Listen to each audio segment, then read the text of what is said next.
We are in the commercial. Now I have to talk to you. Do you think that radio just happens where, people are communicating with air particles? Because let me tell you something. Great radio gets to you via good advertising, great advertising, and sponsorship. We have 6 minutes available for sale on its rainmaking time. Now let me tell you, some of you have radio spots ready to air on this show and would be interested. And some of you are interested and you do not have your spots ready. And that's okay, because we at the Rainmaking Company are going to design wonderful spots for you that are not only truthful, and I believe advertising can be totally truthful and never has to deceive the public, not one iota, to be good, catchy, great, and make a difference and have people thinking about your product, service, or business long after the show or the ad aired. So I'd like to welcome all of you. Pick up your pen and call the Rainmaking Company, 818-225-1885. Let me repeat, the Rainmaking Company at 818-225-1885. This is Kim Greenhouse, your founder and chief, and now back to its rainmaking time. Did you love that ad? Please say yes, everybody. Everybody say yes in your car or at your computer. And hello to Joanne Greenhouse, my lovely mother. Okay. The history of primary water. I'd like to hear about the history of primary water. And then I'd like to open up the calls and let the floodgates begin with questions from audiences around the world. Tell us about the history of primary water.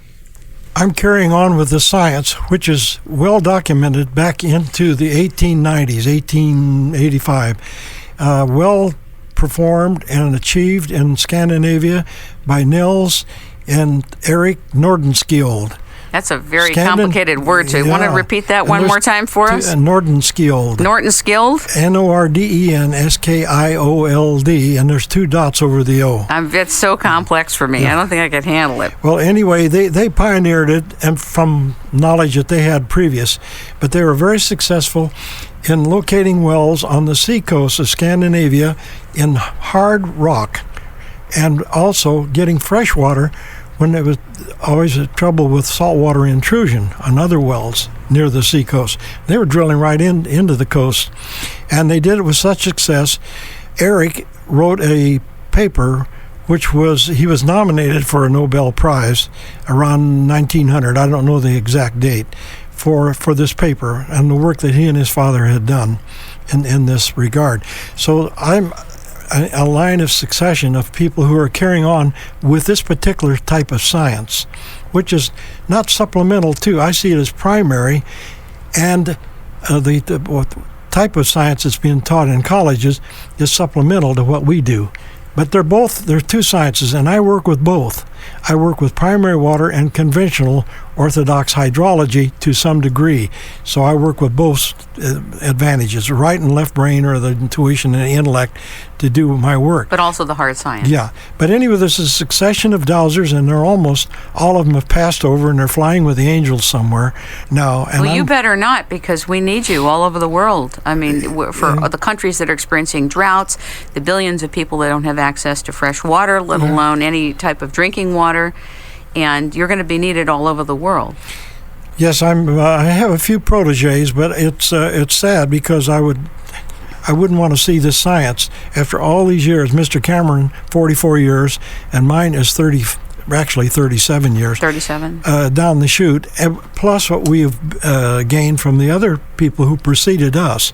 So there are a succession of dowsers who did this type of work right on through. So I'm maybe the last, but that I know of, in a succession of dowsers using this particular science for locating primary water and having a good track record. And that's important. It's more than just enough just to locate a site, but to see that baby come in, that's the real test. And the quality of the water. Why do you think it is? And this question is not to open up any type of geopolitical issue, but I've always been curious, why is it that Lake Elsinore, as a project when it dried up, didn't share with the public how the water was brought to them, and that water that you and Verne Cameron filled was a different kind of water than rainwater? Don't you think that the public would have been interested to know that? Well, again, we're back to conventional science, which says if you see water at point A and you want it down at point B, then you've got to build canals, pipelines, dams, and all of the tremendous, lot of vested interest in this, too. There's a lot of money made in doing all this. This is a science, and it's found that dams don't work. They're damaging the environment, and they're silting up behind the dams, and they're taking Matilaha Dam out at Ojai out at a cost of $1 million or more dollars, I don't know how many million, to get rid of the dam because the trout can't swim upstream, and it's a mess. The beaches are eroding, so on. So anyway, this is an alternative to that, and it's a hard sell to those people who are into their occupation, their knowledge, and everything depends on the science that's been used, which doesn't work anymore. It doesn't work to fulfill the the greater good. It doesn't the work. fulfillment is not there. And so anyway, primary water is another source, and I'm willing to go around and show, which I did in Japan and some places. The engineers are very interested, and they listened, and they wanted to be trained in it. But other areas, particularly in the North America, there's a lot of resistance. They just don't want to know. Well, I think now through video conferencing, first of all, I think people would be interested not only in video conferencing, but you teaching people throughout the world who are interested about this. I think we're at a crossroads in human history because now there is the ball is rolling for the privatization of water, so much so that KCET just aired a major documentary called Thirst last Tuesday night about literally how fast it's happening that water's being privatized.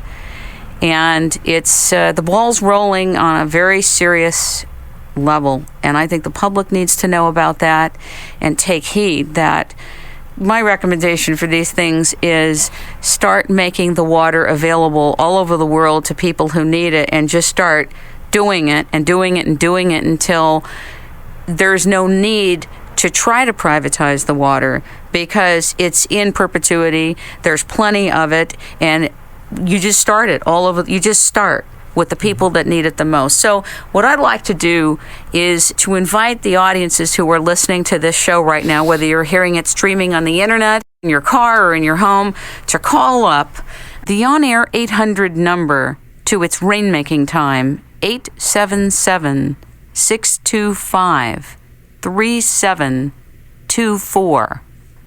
1-877-625-3724. And I see Roberta in North Carolina has a question for Mr. Cox. Welcome, Roberta. Thank you, and good morning, good afternoon. Tim, your show is great. Thank you. Thank you, Roberta. I Roberta. just love it. And Mr. Cox, I have two questions for you, sir. You're very brilliant, and I thank you so much for your wisdom.